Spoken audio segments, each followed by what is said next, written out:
Mungkin beberapa dari kalian yang pernah nemu anime ini, entah lewat dari postingan orang atau apapun itu, kalian pasti mikirnya, anime apaan ini? Mimpi basah autor. Males animenya harem mulu. Tapi ternyata anime ini lebih bagus daripada perkiraan kalian loh. Halo Pi, di sini Milio Pi. Dan di sini aku bakalan nge-review anime yang kelihatan dari poster dan judulnya ada udah klise banget. Tidak lain dan tidak bukan adalah anime Mikado no Sashimai wa Angai Choroi. Ya, video ini sebenarnya udah aku buat shortnya di channel ini. Dan setelah aku nonton anime ini beneran bikin aku mikir, wah, ternyata anime harem bisa sebagus ini ya. Dari plot sih sebenarnya terlihat klise ya, dimana di sini kita diceritakan ada seorang anak yang bernama Ayase Yu yang ternyata dia ini merupakan keturunan dari ibunya yang merupakan seorang mantan aktris terkenal. Nah, setelah ibunya meninggal ini kebanyakan orang berekspektasi banyak sama Ayase Yu ini sebagai penerus ibunya.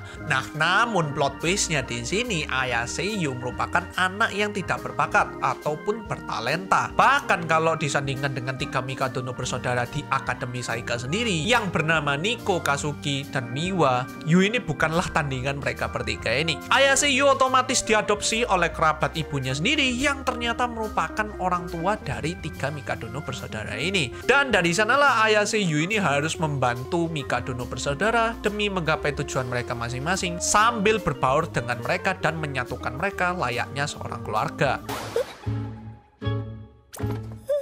Terkesan klise? Ya, klise banget. Polanya kalau kita lihat dari plotnya itu sebenarnya cuma tiga Mikado no bersaudara yang tiba-tiba klepek-klepek sama Ayase Yu ini. Atau dibikin leleh gitu loh sama Ayase Yu ini. Ya, benar. Aku gak bakalan bohong kalau anime ini ujung-ujungnya kayak gitu. Tapi bagaimana anime ini sendiri merealisasikan hal tersebut, ini menurutku sungguh di level yang berbeda. Di awal-awal ceritanya sendiri kita diberikan masalah kalau tiga Mikado no bersaudara ini ternyata dididik oleh ayahnya secara perfeksionis. Jadi apa-apa harus melakukannya secara sempurna tanpa ada kekalahan ataupun tanpa ada cacat celah. Mana minim apresiasi pula. Ditambah lagi meskipun tiga Mikado no bersaudara ini tahu kalau misalnya mereka ini keluarga, tapi mereka ini ujung-ujungnya jarang interaksi karena mereka ini terlalu sibuk sama kesibukannya masing-masing. Dan dari sinilah masalah mereka itu dimulai karena kita tahu sendiri melihat masalahnya yang kayak gitu, tiga bersaudara ini kalau dilanjutin pasti bakalan bermasalah. Karena udah nggak mungkin gitu loh orang bisa melakukan segala sesuatu tanpa cacat celah ataupun secara sempurna, secara perfeksionis, secara terus-terusan. Mereka itu pasti ada cacat celahnya dan pastinya mereka itu membutuhkan sesamanya juga, entah itu sebagai support system ataupun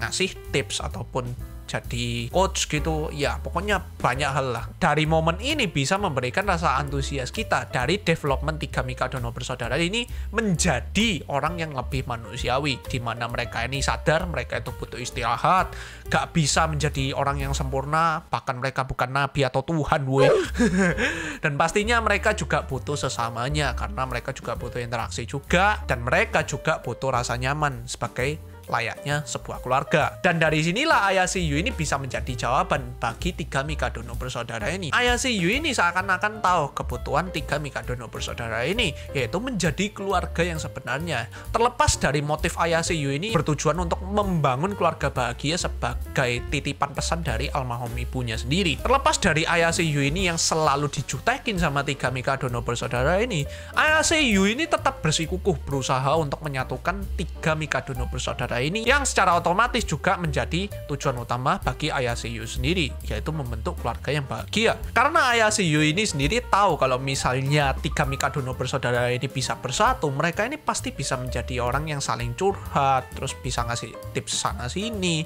bahkan bisa saling menguatkan satu sama lainnya. Dan terbukti banget dari development tiga Mikado no bersaudara ini yang berhasil menjadi orang yang lebih manusiawi. Karena mereka sendiri tahu mereka ini gak sempurna, mereka juga butuh sesama mereka, dan ya Ayase Yu ini bisa menyadarkan mereka semua. Dan secara otomatis juga tiga Mikado no bersaudara ini juga leleh sama Ayase Yu ini karena beberapa hal yang dilakukan oleh Ayase Yu ini ternyata juga over boundaries gitu loh. Jadi bisa bikin kelepak-kelepak juga, bikin jatuh cinta sama Ayase Yu ini. Terlepas dari Ayase Yu ini nggak berbakat ataupun tidak bertalenta dan nggak bisa apa-apa. Paling nggak Ayase Yu ini cuma bisa ngerjain pekerjaan rumah. Apa mungkin Ayase Yu ini sebenarnya the greatest wrestler of all time ya? Ya aku nggak tahu lagi. Tapi jujur, cara anime ini sendiri nyelipin momen-momen lelehnya itu cukup halus banget, cukup smooth operator banget ya. Di tengah-tengah beratnya plot mereka itu diselingin dengan momen-momen leleh dikit-dikit gitu loh. Hal ini justru menjadikan anime ini sendiri menjadi anime yang seru tapi juga enjoyable di saat yang sama. Ceritanya seru tapi dibalur dengan ringan banget. Dari animasinya ini sendiri sudah kelihatan banget nih animasinya lebih bagus daripada anime-anime pasaran yang sering kalian temui di My Anime List. Ya iyalah, kalau kalian nggak tahu siapa yang buat anime ini, ya studio PA Works coy.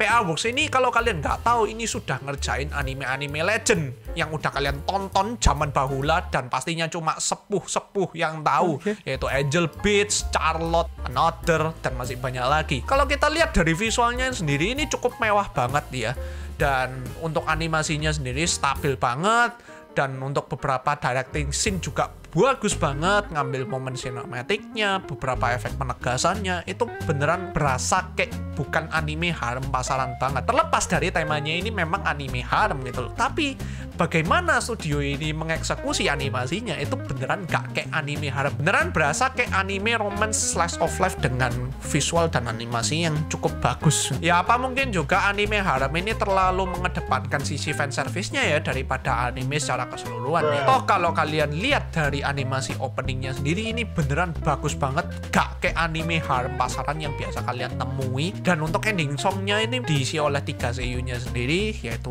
Nico, Kazuki, sama Miwa ini sendiri, dan lagunya menurutku cukup enak-enak, dan tentunya animasinya ini beneran wah banget, beneran totalitas banget, dan cukup mahal kalau aku lihat-lihat ya, dan aku bandingin sama anime-anime lain. Dan ya segitu aja sih review Mikadono Sashimai wa Angai Choro ini, dan damn, wow, aku cukup terkesan setelah aku nonton anime ini sendiri. Aku mikir gitu loh, kayak ternyata anime harem itu gak gitu-gitu amat, dimana settingnya itu MC-nya itu tiba-tiba tinggal sama 3 atau 4 cewek gitu, dan tiba-tiba 4 cewek ini kelepek-lepek sama MC-nya ini. Enggak, ternyata anime harem itu juga memiliki variasi kayak gini. Dan ya, ini salah satu anime yang recommended banget untuk kalian ikuti di musim summer 2025 ini. Apakah ini anime terbaik? Jelas enggak, karena kalian tahulah sendiri bagaimana bagusnya Takumi no Genzai di tahun ini ya. Tapi apakah ini anime bagus? Yes, worth untuk kalian tonton, seru, enjoyable, pokoknya dijamin betah banget pas kalian nonton anime ini sendiri. Tapi bagaimana menurut kalian, bagi kalian yang ngikutin anime ini sendiri, apakah review ini valid atau justru mungkin ada pendapat kalian sendiri?